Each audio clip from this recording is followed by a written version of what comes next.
How do you create safety for someone whose nervous system treats love as a threat? Avoidants work backwards from most people. The things that make others feel secure, regular communication, physical affection, future planning, often make them feel trapped. Their emotional system learned early that closeness can be dangerous, so it treats normal relationship behaviors like warning signs. Your desire for regular contact feels like pressure. Your need for affection feels overwhelming. Your hopes for commitment feel suffocating. This isn't personal rejection. Their brain just processes intimacy differently than yours does.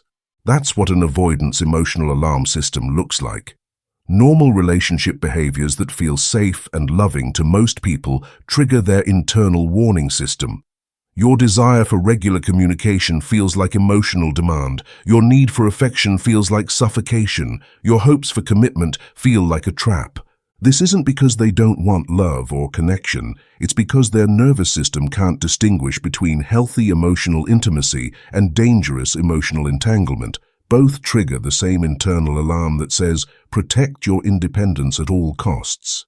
Understanding this changes everything about how you approach creating safety.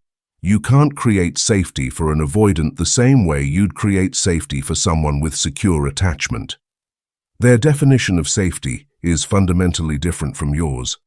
For most people, safety in relationships comes from knowing someone cares about them, wants to be close to them, and is committed to working through problems together.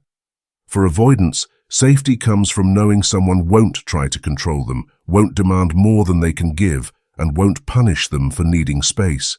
This difference in safety definitions is why so many relationships between avoidance and other attachment styles feel like two people speaking different languages.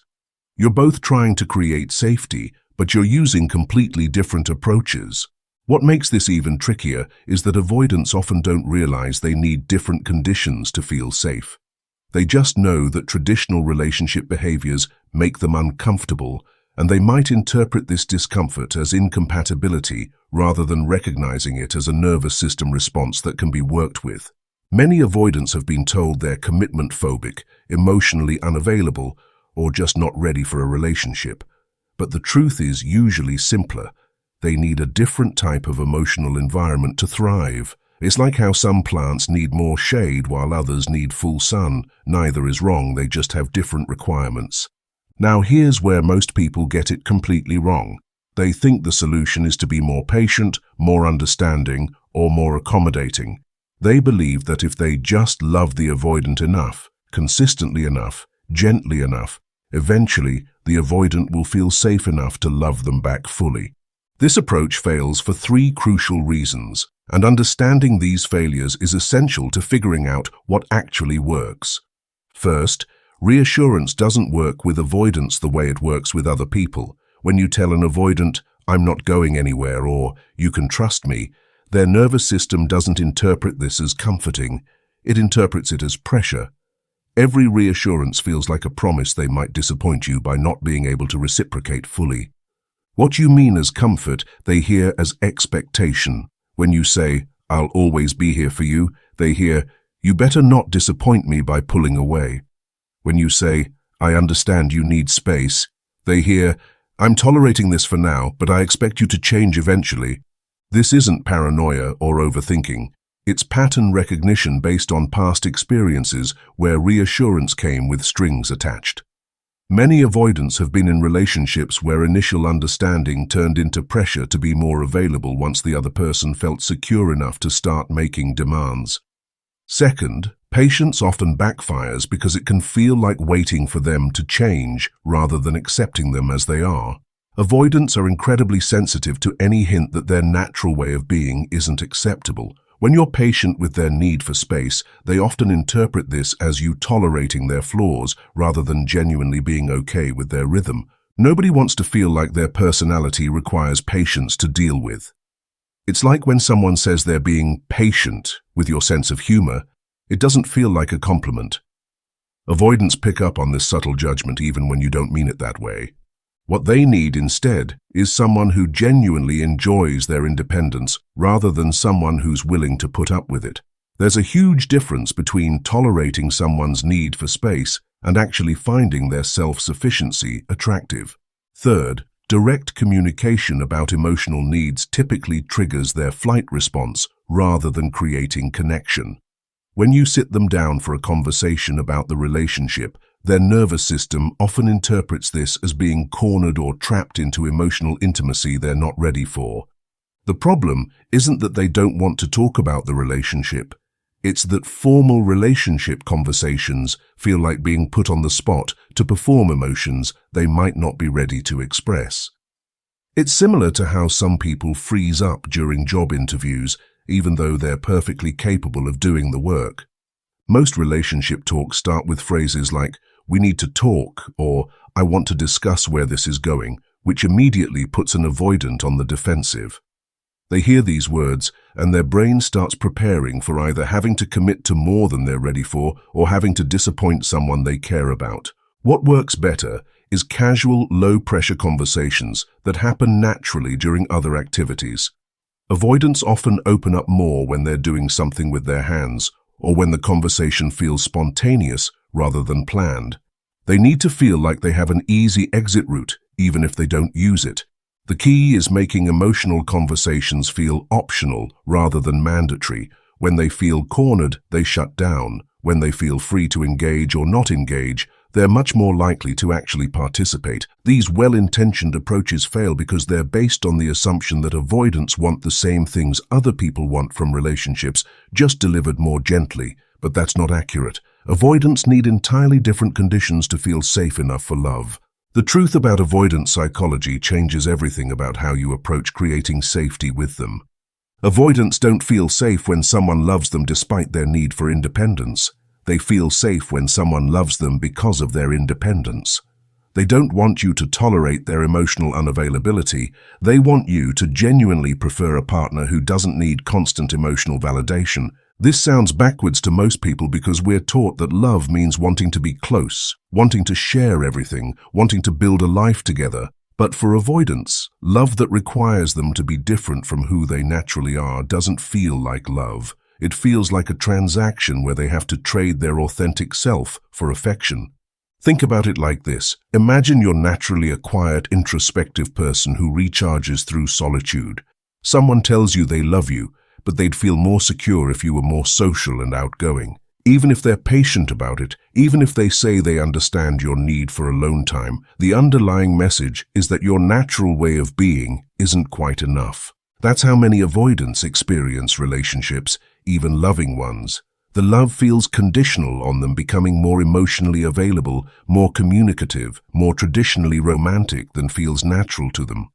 Real safety for an avoidant comes from being with someone who genuinely enjoys their independence, finds their self-sufficiency attractive rather than threatening, and doesn't see their need for space as a problem to be solved. This realization completely changes what it means to create safety in a relationship with an avoidant. Instead of trying to make them feel safe enough to be more emotionally available, you need to make them feel safe enough to be exactly as emotionally available as they naturally are. The difference is crucial. One approach tries to change them. The other accepts them. One creates pressure for them to be different. The other creates space for them to be themselves. One makes love conditional on their growth. The other makes love unconditional while maintaining your own boundaries. When avoidants feel genuinely accepted for who they are rather than who they could become, something interesting happens. The pressure to perform emotional availability disappears, which often allows their natural capacity for connection to emerge more freely. It's similar to how some people become more talkative when they're not being pressured to speak, or how creativity often flows better when there's no deadline. When avoidants don't feel like they have to prove their emotional capacity, they're often more willing to share it. This doesn't mean accepting bad treatment or neglecting your own needs. It means distinguishing between someone's natural emotional rhythm and their emotional dysfunction. A healthy avoidant can connect deeply within their own style. An unhealthy one uses their attachment style as an excuse to avoid all emotional responsibility. So what actually works? Here's what I've discovered about creating genuine safety for avoidance, and these strategies might surprise you because they're the opposite of what most relationship advice suggests. The first strategy that actually works is what I call consistent availability without pursuit. This means being reliably present and responsive when they reach out, but never chasing them when they pull back. Think of it like being a lighthouse, always there, always shining, but never moving toward the ships. Most people struggle with this because they interpret avoidant withdrawal as rejection and respond by either pursuing harder or withdrawing with hurt feelings. But avoidants need to know they can move toward you and away from you without creating drama or emotional consequences.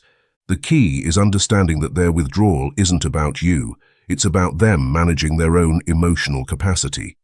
When you take their need for space personally, you turn their self-care into a relationship problem. When you remain steady, regardless of their distance, you prove that your emotional stability doesn't depend on their constant engagement.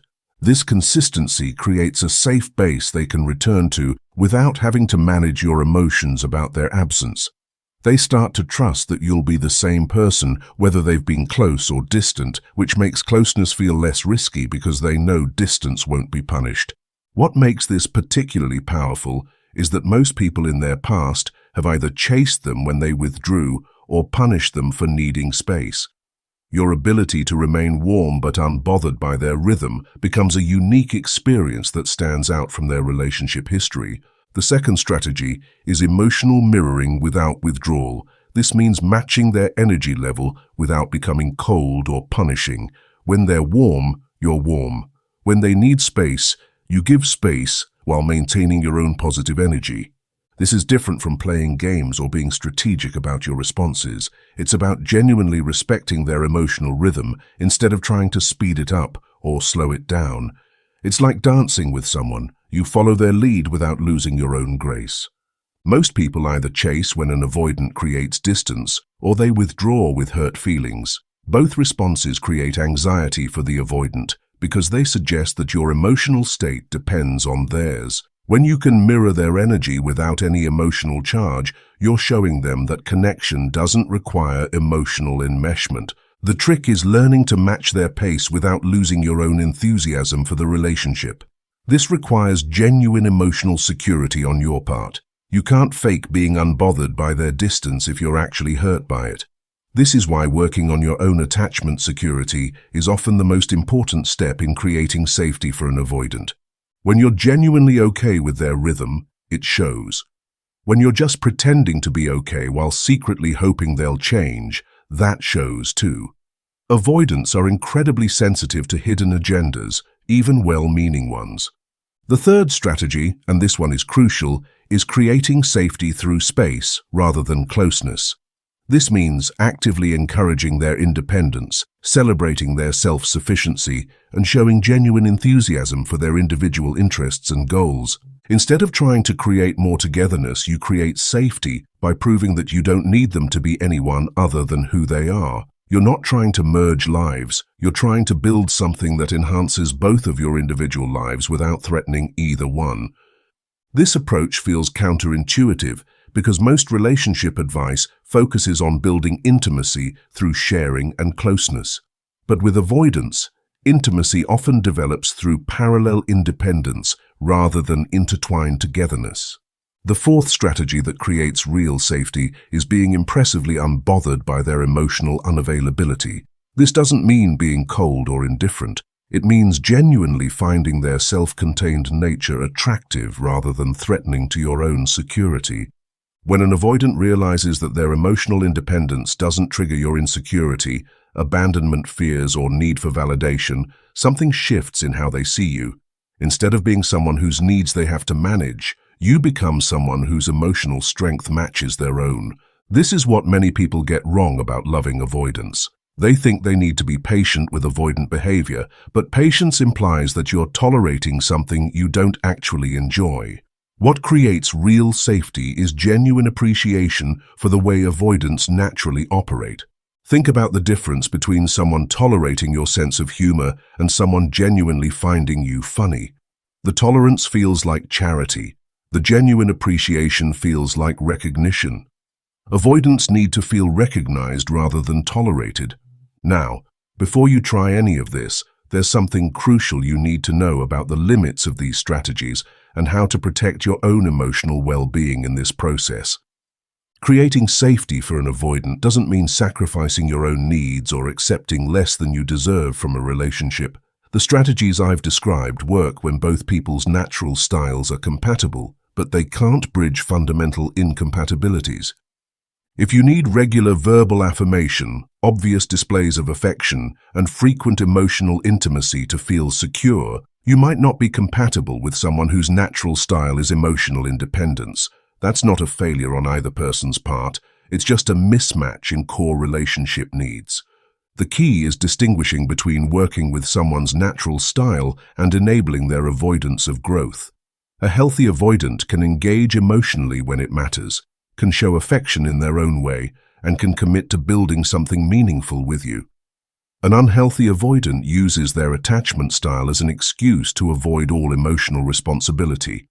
You'll know you're dealing with someone worth these efforts if they show appreciation for your understanding, if they make efforts to meet you halfway in their own style, and if the relationship feels like it's growing, even if it's growing slowly. But if you find yourself constantly managing your own needs, walking on eggshells to avoid triggering their withdrawal, or feeling like you're in a relationship with someone who barely tolerates your presence, then you're not creating safety, you're enabling dysfunction.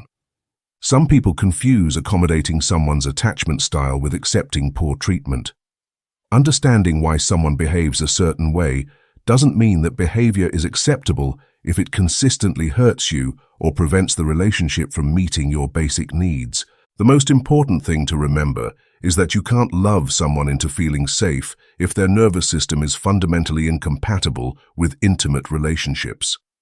Some avoidants have done enough personal work to engage in healthy relationships. Others haven't. Your job is to recognize the difference and respond accordingly.